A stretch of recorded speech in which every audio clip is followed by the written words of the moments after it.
été tourné avant le soulèvement du peuple au Yémen. Il montre la violence des clans entre eux et le travail de l'organisation pacifiste Dar es-Salam qui tente de leur apprendre un autre langage que celui de la guerre. Reportage de Yann Le Gléo et Sébastien Mesquida.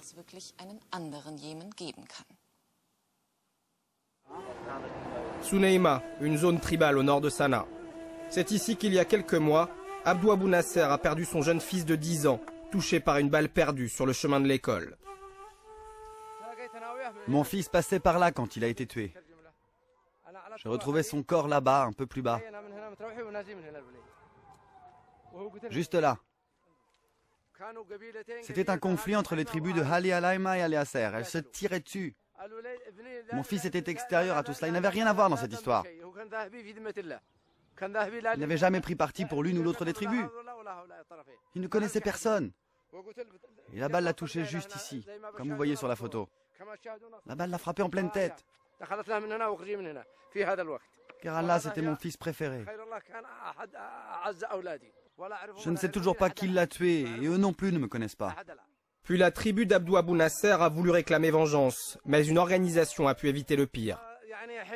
Tout de suite, l'organisation Dar es-Salam a parlé à mon clan. Et grâce à cette discussion, on a évité des représailles qui auraient fait beaucoup de morts.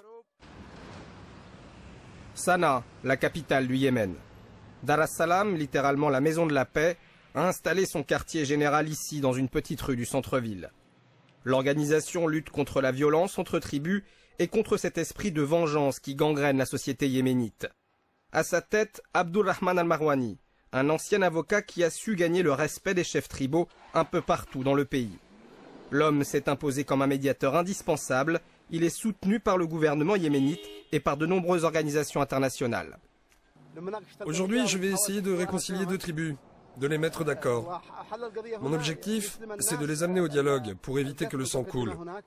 Ils ont vraiment besoin d'une intervention extérieure. Le médiateur est attendu par plusieurs membres des deux tribus. Et le conflit, comme souvent au Yémen, porte sur la terre. Les deux clans se disputent la propriété de pâturage pour leur bétail. Bonjour à tous. On est venu pour vous mettre d'accord. Et je suis sûr que vous voulez trouver une solution à vos problèmes. Nous allons arriver à un accord qui respecte l'islam et nos traditions. Et vous allez vous réconcilier les uns les autres. On doit discuter librement pour qu'on puisse tous se comprendre sans dégainer les armes. Mais très vite, la discussion dégénère, aucun clan ne veut céder, et ici, tout le monde est armé. Ce champ est à moi. Rien ici ne t'appartient. Mes terrasses sont là, tu vois bien, il y a un mur.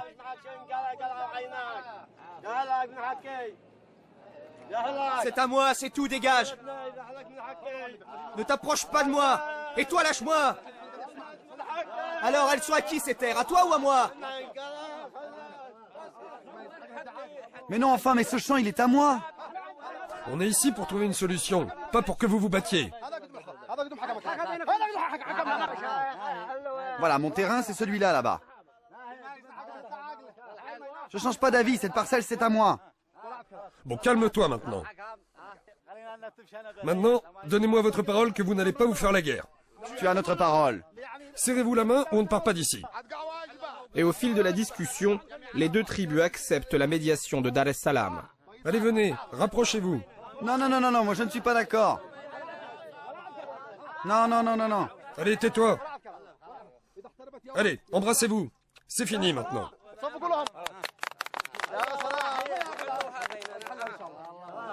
À partir de maintenant, vous êtes comme des frères. Au loin, dans les montagnes, comme une mise en garde, des tirs résonnent. D'autres tribus s'affrontent.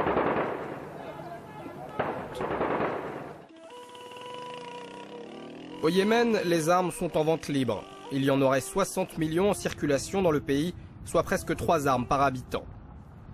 Retour au siège de Dar es-Salam à Sanaa.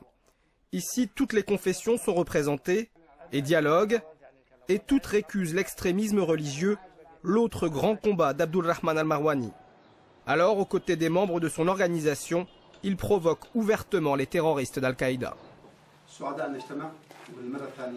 Chère Assemblée, nous sommes à nouveau réunis pour tenter de lutter contre l'extrémisme religieux dans la société yéménite. Aujourd'hui, avec le soutien des autorités locales et celui de la communauté internationale, je souhaite adresser un message à ceux qui sèment la violence. Je dis à Al-Qaïda, quittez le pays, ça suffit. Vous avez déjà fait trop de mal au Yémen, en Irak et ailleurs. Vous avez déjà tué trop d'innocents, des femmes et des enfants.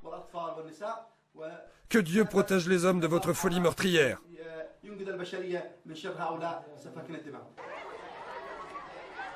Dar es-Salam veut aussi s'adresser aux plus jeunes dès le début de leur éducation. L'école du 7 juillet jouxte l'ambassade américaine. Il y aura bientôt 3 ans que ce bâtiment a été visé par un attentat. L'attaque a laissé des séquelles sur les murs, mais aussi et surtout dans l'esprit des élèves. Au début, personne n'a été blessé. Mais après la 2e et la 3e explosion, plusieurs élèves ont été touchés. Ils ont cru que j'étais morte, parce que j'ai perdu beaucoup de sang. Plusieurs jours après, j'avais encore peur à cause du choc. Chaque fois que j'entendais un bruit, je croyais que c'était une explosion. Moi, je comprends pas qu'on puisse faire des choses pareilles. Notre religion et notre société n'acceptent pas ça. Dans la région de Sanaa, Dar es-Salam s'est rendu dans plus de 500 établissements publics et privés pour expliquer l'extrémisme religieux. Après la récréation, dans l'une des salles de classe, c'est un imam qui s'adresse aux élèves. Notre sujet aujourd'hui, c'est le terrorisme. Mais de quoi on parle exactement? Le terrorisme, c'est s'éloigner de nos valeurs et de nos principes religieux. N'écoutez pas ceux qui se disent musulmans et qui ensuite vont semer la terreur. Ne leur parlez pas. Ce sont eux qui font exploser les écoles et tuent des innocents, des enfants. Comme ils l'ont fait ici même, dans cette école. Notre organisation s'appelle la Maison de la Paix. Et paix, c'est aussi le nom de Dieu. Si vous voulez aller au paradis, le seul chemin, c'est la paix. Vivre en paix entre nous, les musulmans, en paix avec notre famille, notre histoire, et en paix avec notre monde.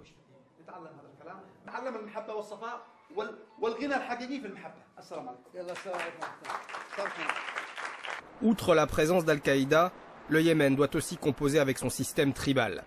Certaines tribus au nord comme au sud se sentent d'ailleurs de moins en moins représentées au sein de l'appareil politique national. Depuis le début des manifestations, plusieurs chefs tribaux, autrefois proches de l'actuel président, refusent aujourd'hui de le suivre dans son obstination à conserver le pouvoir. Dans le cimetière de Sunaima, Abdou Abou Nasser vient se recueillir sur la tombe de son fils. C'est la tombe de Kerala, mon fils, le martyr. Il apprenait les sciences et les religions. Il voulait avoir une bourse pour partir en France, aux États-Unis ou en Chine. Il voulait voyager. Mais le destin en a décidé autrement. Abdou Abou Nasser se bat aujourd'hui pour favoriser le dialogue, notamment lors de missions de réconciliation entre tribus ennemies.